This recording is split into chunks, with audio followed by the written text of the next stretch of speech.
Olá, sementes da internet! Hoje iremos nos perguntar como a vida começou. Colocam-se num canto sossegado e pouco iluminado, camisas sujas. Sobre elas espalham-se grãos de trigo, e o resultado será que em 21 dias surgirão ratos. Era assim que se dizia ser capaz de fazer ratos, usando essa receita. Você acha meio louco uma receita para fazer ratos? Pois saiba que isso foi dito por um renomado cientista chamado Jean-Baptiste Van Helmont, no século XVI. Imagina só quem fizer essa receita hoje. Essa ideia de que os seres vivos poderiam ser criados a partir de material não vivo, material inorgânico, foi forte até o século XIX. Talvez você fosse considerado o louco, caso não acreditasse na possibilidade dessa ideia. Além do mais, o grande filósofo Aristóteles foi um dos principais defensores, e até mesmo René Descartes e Isaac Newton consideraram essa ideia. Todos grandiosos pensadores e cientistas que deram colaborações importantes até hoje. Porém, todos eram humanos e falharam nesse ponto, o que não é vergonha nenhuma. A ciência seguiu seu caminho de questionamento e aprimoramento, e uma ideia contrária surgiu e foi ganhando força no meio científico. Seu nome é biogênese. Ela considera que todo ser vivo somente pode surgir de um ser vivo anterior, por alguma forma de reprodução. As ciências possuem como suas principais armas a divulgação e os testes para fortalecer os conhecimentos possibilitados por elas. Uma disputa entre defensores da abiogênese e os defensores da biogênese surgiu. Vários testes foram feitos por causa dessa disputa, mas dois são os principais para a atualidade: o experimento de Redi e o de Pasteur. O médico italiano Francesco Redi desenvolveu um teste aparentemente simples. Colocou em vários frascos pedaços de carne e animais mortos, deixando alguns deles abertos e outra parte coberta com gases, um pano muito fino, e esperou o surgimento de larvas. Aconteceu que onde as moscas podiam pousar e deixar seus ovos para que as larvas pudessem nascer, eram justamente nos frascos abertos. Logo assim, não apareceu nenhuma larva nos frascos tampados. Esse foi um choque muito forte para os defensores da abiogênese, mas eles não estavam a fim de desistir. Logo quando veio a descoberta dos micro-organismos, por causa do avanço tecnológico do microscópio, a turma da abiogênese logo afirmou que esses seres deveriam aparecer através de geração espontânea. Ninguém sabia ainda como os micro-organismos são capazes de se reproduzir, então essa ideia se espalhou muito rápido. Louis Joblot ferveu caldo de carne e pôs em frascos abertos e outros tampados com couro. Os destampados tinham uma grande quantidade de micro-organismos, enquanto os tampados não tinham.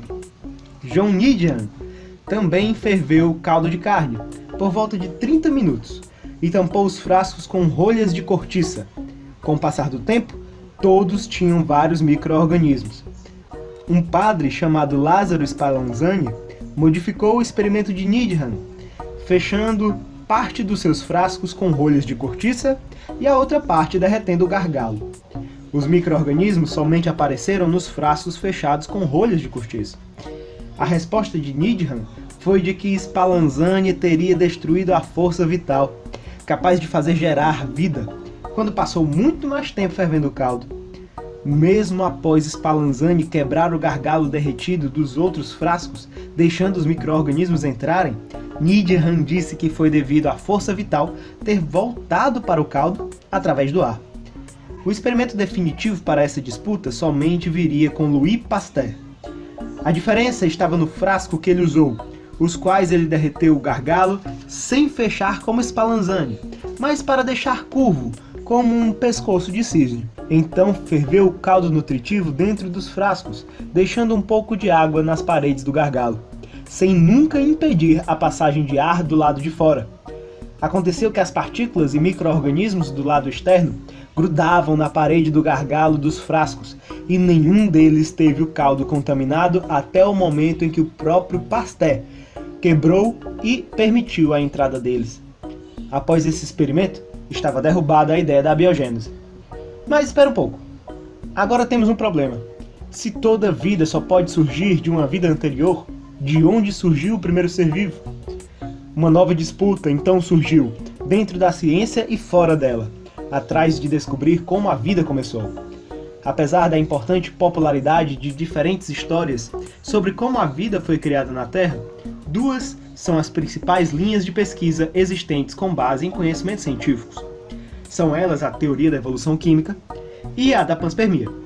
A evolução química, principalmente elaborada por Haldane e Oparin, independentemente um do outro, diz que as substâncias químicas presentes na Terra primitiva sofreram reações capazes de fazer surgir substâncias orgânicas presentes nos seres vivos.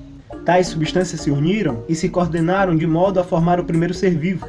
Já a panspermia diz que os primeiros seres vivos podem não ter surgido na Terra, mas fora dela, e depois pegou uma carona nos meteoros para chegar até aqui. As duas teorias não são, obrigatoriamente, o contrário uma da outra. Pode ser que as primeiras substâncias orgânicas tenham surgido fora do planeta, e as condições para a união e coordenação surgiram aqui na Terra. Essa ideia ganha força depois de encontrarmos substâncias orgânicas e sinais delas em meteoritos que caíram na Terra e em asteroides no espaço. Sabemos, por sinais deixados no solo do planeta, que a Terra era bem diferente no seu início. Tempestades elétricas intensas, muito mais quente, com chuvas colossais, uma radiação solar mais alta, atividades vulcânicas mais violentas e nenhum oxigênio livre para respirar no ar. Para a vida atual, seria um cenário absurdo, mas para a vida primitiva era um cenário possível. Provavelmente sendo procariontes, inicialmente alimentando-se do restante do material orgânico que deu origem a eles através de fermentação ou transformando substâncias químicas no fundo do oceano através de quimiossíntese. A verdade é que o surgimento da fotossíntese é um dos fatos mais importantes para a história da vida. Por produzir gás oxigênio, além de alterar a composição do ar, dar origem à camada de ozônio e mudar a concentração de ferro livre nos oceanos, também tornou possível a respiração nos seres vivos. Processo que fornece muito mais energia para ser usado na união e coordenação que fez surgir os indivíduos multicelulares. Agora é curioso, de onde vem esse impulso da vida para a união e coordenação? Todos esses processos para o surgimento de novos tipos de seres vivos acontecem ao acaso? Por vontade de alguém? Ou tem algum outro fenômeno por trás? Isso é assunto para o próximo vídeo. Se gostou do vídeo, dê like e se inscreva no canal e nas outras redes sociais. E se quiser, continue pesquisando na internet, em vídeos e livros, para sempre saber ainda mais. Mas espero já ter te dado uma mão em ciências.